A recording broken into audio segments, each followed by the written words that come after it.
What is going on, guys? BCD here, and today I just want to bring you a quick video. So in this video, basically what I'm going to be talking about is my OLED I just picked up. So this was the LG OLED 55B7P. This one had Dolby Atmos in it. It is a refurbished model. But I decided to go ahead and gamble. It was from Walmart of all places as well. I got a warranty, but yeah, I still took a gamble. It was only $1,000, so that's why I kind of took the gamble. I knew I could make some moves to get it for at least $350 selling my older stuff and splitting that money. So it was a way for me to get it cheaper. So I took a gamble on it. I'm glad to report that it actually was a good gamble. So I did end up getting a pretty good set. No issues so far. I have been using it very frequently, pretty much all the time. So now I just want to go ahead and report what I have found. So starting off with the picture, just looking over it and utilizing it in so many different modes, whether watching movies, Netflix, gaming. The picture is just phenomenal. I don't see no dead pixels, no bleeding, no strains, none of that stuff. So it is really a great set. It feels like new. It's 10 times above what I had with my Sony, and I love that Sony, but it was just so much backlighting blooming. It was ridiculous. And just when you go to this, it's such a big difference with the backlight. It's just really a good picture. So just off the strength of that, I already feel validated with my purchase. I feel like it was a pretty good purchase. I feel like it was a great pickup. Picture quality is just great for anything that I'm really doing. Gaming, like I said, Netflix, any video consumption, that picture is going to shine through very well. And it's not even as reflective as I thought it would be, because I thought it would be like glossy and reflective, but the images are so black that it doesn't really give a reflection. Viewing angles are perfect, of course, but yeah, it's just a really good picture. So moving over to our sound, the Dolby Atmos, I really can't test this as much as I would like. Like I said, I'm not like a calibrator or someone that really has the equipment to test the sound for Dolby Atmos.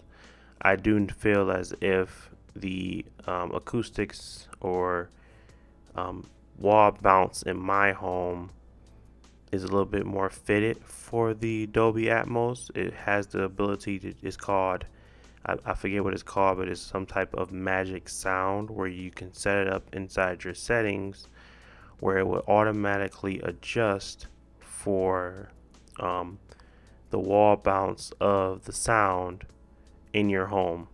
And I really did think it did a good job, because once before I had it, I used to always frequently have it at 25, but once I completed that little calibration of sorts, I'll always keep it at 10 or 9 now, because it really is bringing that sound to fruition, or pushing that sound out a lot clearer and better for me to hear it.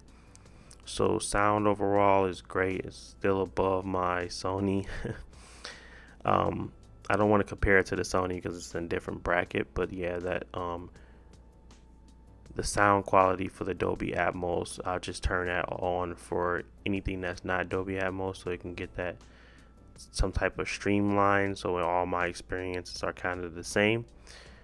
So yeah, the Dolby Atmos really is a great function to have on your set, and it may not have the best speakers, but I really do feel like they get the job done well. Third thing I would like to talk about is the user interface. I still prefer Sony's Android TV, and I know it is slow and buggy, but I still prefer Android TV for what I can do. And the more applications that it has, versus LG's. I really just don't. I really prefer Sony's over LG's implementation. It's quicker, it's faster, it's just limited, and I prefer Android TVs versus the UI for LG. It still has the YouTube, Netflix, Amazon, things like that. It pretty much has all the universal apps, but just some things that it doesn't do well.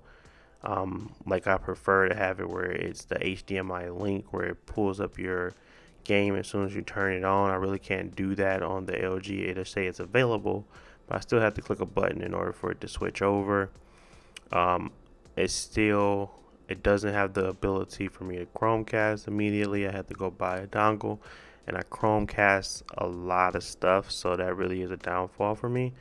But this is pretty much stuff that's fixable with the Chromecast, and so I'm not really going to harp on that. So the UI still is good. I still like WebOS 3.0. I just prefer Android TV. And my last and final category for the TV, just explaining what I've, seen. So we talked about the picture, sound, the UI, and now it's just really gaming because that's pretty much all I do on it. And it's still great. The input lag for on the game section. So I actually use the game mode for this television because I don't feel like I have to calibrate much to make the TV look better. It just looks good in general in game mode or not without game mode. So I just use game mode in order to keep the lag time down. I feel the response level in fighting games. I play Dragon Ball Fighter Z. Still suck at those games, but I feel the response times. I feel as if it's more snappy and rapid than on my Sony. I'm not saying that the Sony was sluggish. It was just I can feel the difference in input. And it's a really good feeling. It really is a night and day type deal. So I really am enjoying this TV. I'm glad I picked it up. I'm glad I took the gamble. Packaging came in pretty good, actually. It came in its original box. It was packaged tightly. It was packaged like new. Didn't feel like it was a used. I didn't feel like the opening or the packaging or the unboxing of a used item. It felt like it was a newly refurbished TV. So it really had a good opening unboxing experience. Setup was a simple, easy. The TV itself makes that a lot easy. So and they gave me the magic remote, so it wasn't like I had any non-peripherals not to be there. Everything was standard for that. So everything that came in the box when it first shipped came in the box when came to me refurbished. So yeah, it really was a pretty good set. I think this one, I think I got really lucky. I'm not sure if I got lucky. I just feel like sometimes you get a bad, draw with refurbished, but this time around I got a pretty good draw. But yeah, that is pretty much it. Overall, great TV. Refurbished wise, still a great TV, but I want to thank you guys for watching. If you ever picked up a refurbished TV, you had some experience with it, let me know in the comment section below. I know I had a good one, but some people don't. But yeah, thank you for watching, and as always, peace.